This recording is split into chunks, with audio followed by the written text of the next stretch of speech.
Para mí es un honor realmente acompañarlos en este nuevo evento académico. Como dijo Jorge, soy Mónica Quintero, enfermera en la unidad de cuidado intensivo, y vamos a hablar en este segmento de la jornada académica sobre los desafíos de enfermería en terapia nutricional en tiempos de pandemia. Para empezar, quiero hablar acerca de unas generalidades para ponernos en contexto. Como sabemos, el 15% aproximadamente de los pacientes con infección por SARS-CoV-2 requirió hospitalización, y de esta población, entre el 5 y el 10% necesitaron soporte respiratorio hemodinámico avanzado en una unidad de cuidado intensivo. Un estudio transversal realizado en pacientes ancianos hospitalizados en un centro clínico en China mostró que el 53% de estos pacientes estaban desnutridos. Dato importante teniendo en cuenta que este tipo de población es vulnerable dentro del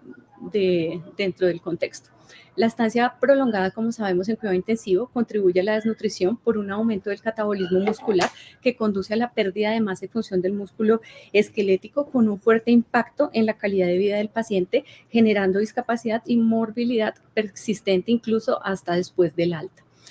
Por lo tanto, el apoyo nutricional debe integrarse de manera temprana y como una parte clave de la atención multidisciplinaria en la atención del paciente con infección por SARS-CoV-2. ¿Por qué el paciente con infección por SARS-CoV-2 tiene alto riesgo de desnutrición? Muchos estudios establecen que el paciente con infección por SARS-CoV-2 tiene alto riesgo de desnutrición debido al estado persistente de hipercatabolismo, teniendo en cuenta que el gasto energético diario aproximadamente es hasta del 20% relacionado con el aumento del trabajo ventilatorio. Por lo tanto, en ausencia de un soporte nutricional temprano, se conduce a un rápido deterioro de los músculos respiratorios, aumentando el daño pulmonar. La presencia de comorbilidades como la diabetes, enfermedad cardiovascular, enfermedad crónica, obesidad con índice de masa corporal mayor o igual a 35 y edad avanzada están asociadas con un alto riesgo de desnutrición y desenlaces poco favorables. Por lo tanto, es importante tener en cuenta el soporte nutricional como un pilar en la atención de estos pacientes. Además, la restricción calórica conduce rápidamente a la linfopenia, lo que explica en parte el mayor riesgo de complicaciones infecciosas a las que están expuestos estos tipos de pacientes. Algunos estudios sugieren que los pacientes infectados por SARS-CoV-2 con una ingesta nutricional insuficiente podrían presentar una rápida degradación de la función tanto en su barrera intestinal, con un impacto en la respuesta inmune, asociada también a una mayor progresión de SDRA. Esta gráfica solamente es para representar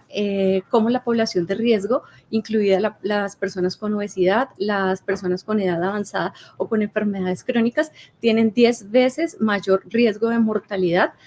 por infección asociada al virus por SARS-CoV-2, teniendo en cuenta mecanismos como inflamación de bajo grado, aumento de la masa grasa, disminución de la masa muscular y resistencia a la insulina, siendo este mecanismo promotor de una respuesta proinflamatoria que genera una lesión tisular y de persistir nos puede generar hasta la muerte en el paciente. Esta gráfica describe cómo las diferentes fases de la infección por SARS-CoV-2 tienen implicaciones y alteraciones metabólicas y catabólicas que tienen un desenlace significativo en el proceso de desnutrición. El paciente crítico durante los primeros 10 días de estancia en unidad de cuidado intensivo puede llegar a perder hasta 1 kilo de peso de masa muscular diario, lo que pues nos termina generando complicaciones, pues incluso hasta la alta, como les había mencionado previamente. Esta movilización de aminoácidos se denomina proteólisis y hace o genera que los aminoácidos se desplacen desde el músculo hasta otras partes del cuerpo para promover la síntesis de proteínas y ayudar a combatir la infección. Por lo tanto, la terapia o soporte nutricional integral es esencial como parte de la terapia médica, ya que puede mejorar los desenlaces clínicos del paciente. En este metaanálisis muestran cómo el inicio temprano de la nutrición enteral disminuyó la tasa de mortalidad hasta 28 días, bueno, en un tiempo, perdón, de 28 días, así como contribuyó también a disminuir los días de estancia hospitalaria, la tasa de infección asociada al cuidado de salud, los días de ventilación mecánica invasiva, también ayudó a limitar el daño intestinal, a estimular la respuesta inmune innata, que es nuestra primera línea de defensa, así también como ayudó a limitar el daño pulmonar y nos ayudó a preservar o le ayudó a los pacientes a preservar, la función muscular. Entonces, ahora sí, entrando en materia, los desafíos de enfermería durante la pandemia fueron los percibidos pues a nivel de todos los aspectos, pero vamos a hacer un especial énfasis relacionado pues con la terapia nutricional. Me atrevo a asegurar que esta pandemia, y sin temor a equivocarme, fue el reto profesional más grande para todos los profesionales de la salud. Y traigo como colación este artículo que es bastante interesante, escrito por unas enfermeras del Hospital San Ignacio, donde hablan sobre el entrenamiento de enfermería en tiempos de pandemia, debido al ingreso masivo de pacientes críticamente enfermos, que desafió la rutina y la dinámica habitual de los servicios, conduciendo a la necesidad de reorganizar la atención hospitalaria, los servicios y el personal como respuesta a la gran demanda de estos servicios especializados. Por lo tanto, no solo ese hospital, sino todos debimos adaptarnos, adaptar nuestras prácticas clínicas, poniendo a prueba nuestro liderazgo, experiencia práctica, haciendo visible nuestra profesión de enfermería como un eje esencial en el manejo del paciente, pero también dejando en evidencia la falta de personal especializado, que pues obviamente no es el tema central de esta presentación. Percibimos los siguientes como algunos desafíos y pues voy a arrancar como por lo más general. El primero fue la reorganización de las unidades, teniendo en cuenta que la capacidad instalada de las unidades de cuidado intensivo se amplió enormemente. Pasamos de tener 2 unidades de cuidado intensivo con 40 camas a 4 unidades en total con 120 camas, aptas para la atención tanto del paciente con infección por SARS-CoV-2 como con otras patologías que requerían manejo y vigilancia en cuidado intensivo. También debimos adaptar otras áreas de la clínica para brindar atención y cuidado intermedio para los pacientes. Pasamos de tener habitaciones unipersonales a tener habitaciones bipersonales con las respectivas limitaciones de espacio, pero bueno, no fueron limitantes para brindar una atención de calidad a los pacientes. Otro desafío que identificamos fue el ingreso masivo de nuevo talento humano, ya que con la expansión de la capacidad instalada, tuvo que triplicarse el personal asistencial, teniendo en cuenta las incapacidades del personal mismo por aislamiento de contacto o aislamiento preventivo, haciendo que el ingreso masivo del nuevo talento humano fuera pues evidente y generando un impacto no necesariamente negativo, pero sí poniendo retos pues para la resolución de estos inconvenientes. Tuvimos mucho personal de apoyo proveniente de otros servicios que en ese momento tuvieron baja operación, como los servicios ambulatorios, cardiología, gastroenterología, las unidades pediátricas, hospitalización pediatría, que nos apoyaron en los picos más fuertes de la pandemia. Los retos acá estaban en encontrar un equilibrio entre el personal propio de la unidad con el personal nuevo para evitar desenlaces negativos y para evitar baches en cuanto a la prestación del servicio con la mayor calidad. Otro reto que se presentó fue el entrenamiento del personal nuevo, ya que este debía ser casi en tiempo récord y muchas veces se completó en campo debido a las necesidades y a la premura del tiempo. Cambiando el enfoque un poco porque al inicio el talento nuevo que ingresa a la fundación se entrena de manera presencial, pero se tuvo pues por condiciones de pandemia que generarse de manera virtual y específicamente en el tema de soporte nutricional, actividades programadas por la enfermera Vera Núñez para que cuando estuvieran en campo no estuvieran tan perdidos. Otro desafío que encontramos fue el ingreso restringido por alta transmisibilidad y contagio del virus, lo que nos llevó a establecer estrictas medidas de aislamiento de contacto y de aerosoles instauradas para el manejo de estos pacientes, lo que nos, además por el mismo contexto de pandemia, no sé si sea apropiado utilizar este término, nos despersonalizó un poco en cuanto al contacto cercano, por supuesto, así que tuvimos que buscar otras estrategias para mejorar la comunicación. También También se restringieron las visitas en la unidad, se limitó el ingreso pues al personal asistencial vital para la atención del paciente. Como les digo, debemos cambiar el enfoque habitual, pero nunca sin perder el trato humanizado al paciente. En cuanto al soporte nutricional, la revista de soporte no se realizaba de manera presencial, pero Vera Núñez, la enfermera, hacía rondas periódicas y, como les dije, manteníamos buenas estrategias de comunicación telefónica, y lo que nos ayudó bastante a mantener una buena comunicación también fue el registro preciso y detallado en cuanto a las novedades relacionadas con la terapia nutricional que se consignaban en la historia clínica. Específicamente para nosotros, y lo digo también personalmente, la nutrición enteral en decúbito prono fue uno de los mayores desafíos, teniendo en cuenta que la Sociedad Americana de Nutrición Enteral y Parenteral define la nutrición temprana como aquella que se inicia dentro de las 24 a 36 horas posteriores al ingreso de la unidad de cuidado intensivo o 12 horas después de la intubación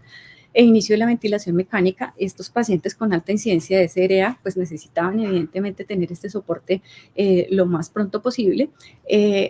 trayendo o rescatando estrategias que siempre han estado, pero que no fueron tan populares en nuestras unidades de cuidado intensivo, como la pronación, siendo esta un pilar fundamental en el manejo de esta entidad, ya que mejora, como sabemos, la expansión de las regiones pulmonares dorsales, con mejoría también, por consiguiente, de los índices de oxigenación hasta en un 80%, y que persiste cuando se retorna el paciente al supino. Como les dije, la literatura es clara, mencionando que el uso de la pronación no era tan común en la unidad de cuidado intensivo antes de la pandemia, ya que su uso oscilaba entre el 8.2%, entre el 2.8% y el 16.3% para los pacientes con SRA grave, siendo pues nuestra clínica no precisamente la excepción. No lo hacíamos tan frecuentemente, pero eso nos obligó a fortalecernos en ese tema, a volvernos más ágiles, a crear pues protocolos y entrenamientos que nos permitieron hacer este procedimiento más ágil. Y teniendo en cuenta pues las recomendaciones para evitar generar lesiones adicionales al paciente. Bueno, ¿cuál es la preocupación o la percepción generada por las enfermeras pues, con relación a la administración de nutrición enteral, que puede generar un mayor riesgo de aspiración y tolerancia a la nutrición por ser esta una posición antifisiológica? Pero los estudios dicen que realmente es una estrategia muy segura, y pues por supuesto lo vimos, que no se presentaban mayores complicaciones comparándola con los pacientes que estuvieron en decúbito prono, ya que no aumentaron las complicaciones ni gastrointestinales ni pulmonares. Como les mencioné, nos llevó a actualizar el protocolo de pronación y hacernos más ágiles en esta práctica. En estos dos estudios comparan cómo el inicio temprano de la nutrición enteral versus el inicio temprano de la nutrición parenteral, pero realmente esto va de la mano de las características individuales y las necesidades y requerimientos nutricionales del paciente. En estos estudios no se evidencia que una tenga como valor agregado sobre la otra, sin embargo, sí se hace evidente que la nutrición enteral tiene o está asociada a más complicaciones gastrointestinales como diarrea, vómito, o en los casos más graves isquemia intestinal o subdestrucción colónica, que teniendo en cuenta el contexto de nuestros pacientes con SARS-CoV-2 tenían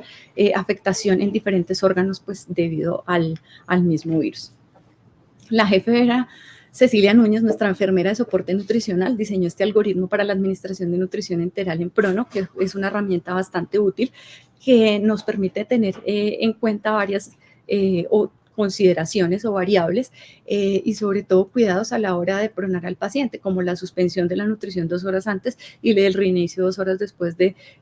finalizada la pronación, o el retorno del paciente al decúbito supino. Tener en cuenta que la cabecera debe estar elevada a un ángulo de 25 grados, es decir, el paciente va a estar en un tren del emburo invertido. Tener en cuenta el uso de los prokinéticos, tener en cuenta el residuo gástrico para definir el manejo de la nutrición y sus complicaciones, si se va a dejar a drenaje, si se va a dejar en reposo, o el momento más adecuado de reiniciar la terapia nutricional enteral. Otro desafío que presenta la nutrición enteral específicamente es el relacionado con la sedación profunda y el bloqueo neuromuscular, pero no voy a enfatizar en esto mucho, ya que hay una charla más adelante donde lo van a hacer,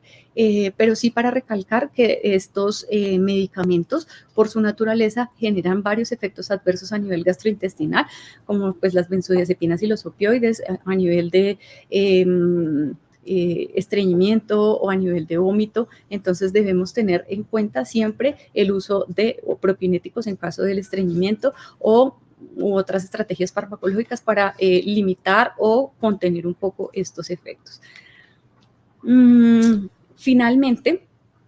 la administración de la nutrición parenteral debía garantizarse que se hiciera de la manera más segura, teniendo en cuenta el contexto del paciente críticamente enfermo y que requería terapia infusional múltiple, teniendo en cuenta que requiere soporte vasopresor inotrópico, teniendo en cuenta pues la cantidad de sedación que requerían estos pacientes, bloqueo neuromuscular, reposición de electrolitos y la misma terapia antimicrobiana. Así que como estrategias con el transcurso del tiempo se optó por considerar el catéter de inserción periférica como primera elección, como estrategia para disminuir complicaciones asociadas tanto a la bacteremia por el uso de catéter central como a complicaciones mecánicas, probablemente por el uso de presiones elevadas en el soporte ventilatorio. Lo que finalmente nos deja algo muy bueno, ya que nos permite tener un acercamiento a la conformación formal de un grupo de accesos vasculares. Muchas gracias, esto era lo que tenía para contarles. Esta foto me gusta mucho, la tomo como un reconocimiento personal, aunque no conocía a los pacientes, pero me llena de satisfacción ver que mantuvimos siempre el trato humanizado de los pacientes, velamos por en gran medida por su estado emocional, trabajamos en equipo y ver que estos pacientes salieron adelante es de gran satisfacción. Muchas gracias, continúen disfrutando la jornada académica.